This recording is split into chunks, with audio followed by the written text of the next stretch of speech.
आज बहुत ही बढ़िया और शानदार कहानी आपको सुनाई जाएगी। जब हम छोटी क्लासों में पढ़ा करते थे तब की। एक बार क्या हुआ, एक चूहे को कहीं से टोपी मिल गई। क्या मिल गई? टोपी। और टोपी पहन करके चूहा अकड़ के चलने लगा, बड़ा खुश हो रहा था।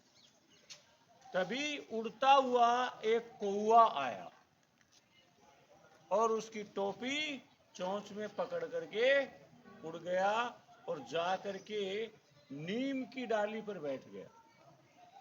कहाँ बैठ गया? नीम की डाली। अब चूहा वहां गया और नीम से बोला, भाई इस कौवे को उड़ा दे तू, इसने मेरी टोपी ले ली है। नीम बोला, मैं क्यों उड़ाऊं भाई, मेरा क्या बिगाड़ रहा है। तो चूहा निराश नहीं हुआ, चूहा खाती के पास गया। किसके पास गया? खाती के पास। और जाकर के क्या बोला, कागा मुस्क टोपी ले ली, बैठा नीम की डाली, नीम काग उड़ावे नी, कागा टोपी देवे नी, और टोपी भी ना यार चाले नी। तो खाती ने मना कर दिया, फालतू में मैं क्यों हरा पेड़ काटूं। बोले अच्छा रुक थोड़ी देर तू। चूहे ने फिर हार नहीं मानी और राजा के पास गया। मंत्री के पास गया। मंत्री को जाकर के बोला, खाती को दंड दो। बोले क्यों दूं? बोलो खाती नीम काटे नी, नीम काग उड़ावे नी, कागा टोपी देवे नी, टोपी भी ना चाले नी। मंत्री ने मना कर दिया। मना कर दिया तो चूहे ने फिर हार नहीं मानी और किसके पास गया? राजा के पास। राजा के पास गया, राजा से बोला, सुनो ऐसे ऐसे मेरे समस्या आ रही है, लिहाजा आप मंत्री को दंड दो। बोलो मेरे मंत्री को मैं दंड क्यों दूं? बोलो मंत्री खाती दंडे नी, खाती नीम काटे नी, नीम काग उड़ावे नी, कागा टोपी देवे नी, टोपी भी ना यार चाले नी। अब राजा ने धमका दिया चूहे को, है यहाँ आ जाए ऐसे।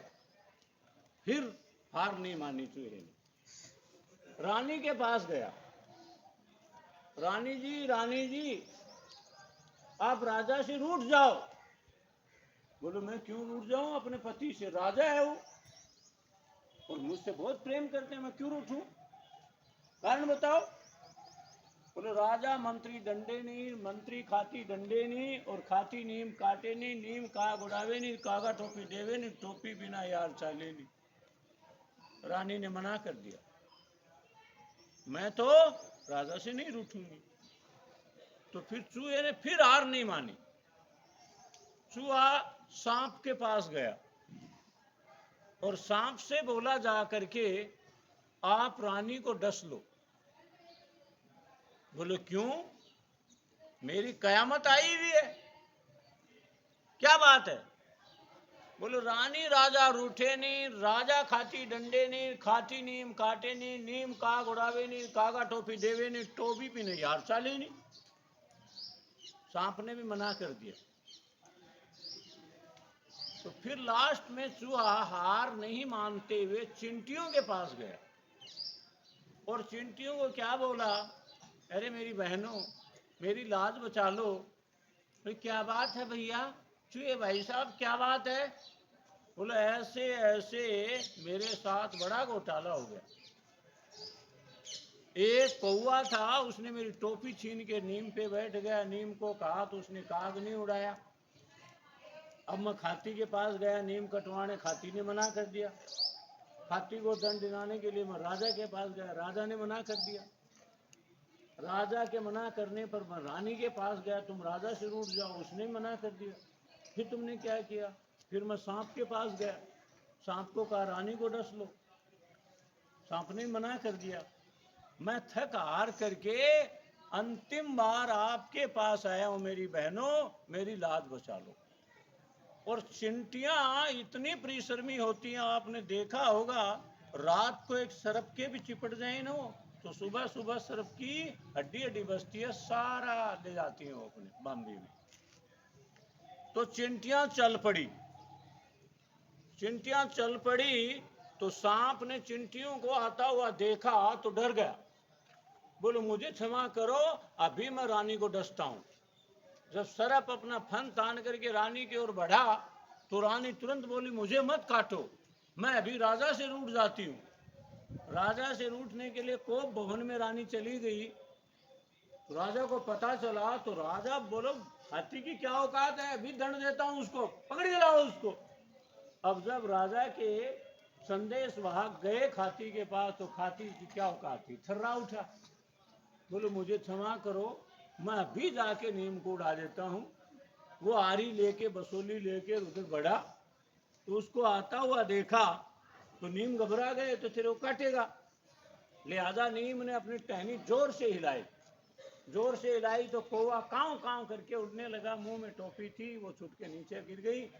चूहे ने फिर से अपनी टोपी धारण की, वही अकड़ के साथ चल पड़ा। देखो कितना प्रयास किए हैं, ये हमें ये सिखाता है कि हमें हार नहीं माननी चाहिए, प्राण जाने तक हार नहीं माननी चाहिए, कहीं पर भी बदलाव हो सकता है, समझ रहे हो। इसलिए हमें लगातार प्रयास करने से कभी भी गुरेज नहीं करनी चाहिए, लगातार प्रयास करो जब तक सफलता नहीं मिल जाती। और आप बड़े भारी लक्की हो, आप ऐसे कालखंड में पैदा हुए हो जब आपको शारीरिक परिश्रम तो न के बराबर करना पड़ रहा है। अगर आप पढ़ाई भी नहीं करोगे तो आप बीमारियों से तो ग्रस्त वैसे हो जाओगे, पसीना शरीर से निकलता नहीं है। पढ़ाई भी नहीं करोगे तो फिर क्या करोगे, काम तुम्हें कोई देना नहीं चाहेगा, क्योंकि हम इतने आलसी हो जाएंगे। इसलिए रोजाना आप बोल रहे हो हम स्वस्थ सुंदर व विकसित भारत बनाएंगे, तो हमें कोशिश करनी चाहिए कैसे बनाएं, उसके लिए कोई अतिरिक्त काम करने की जरूरत नहीं, छोटे छोटे काम करने। नल चल रहा है बंद कर दो, दिन में लाइट जल रही है बंद कर दो, रूम में कोई नहीं है पंखा कूलर है बंद कर दो, आप रूम से निकलते हो खिड़की दरवाजे आप बंद कर दो, आप बस से उतरने वाले अंतिम यात्री हो तो दरवाजा बंद कर दो। छोटी छोटी चीजें करो बिना पैसे के। Okay, thank you, have a nice day, see you tomorrow.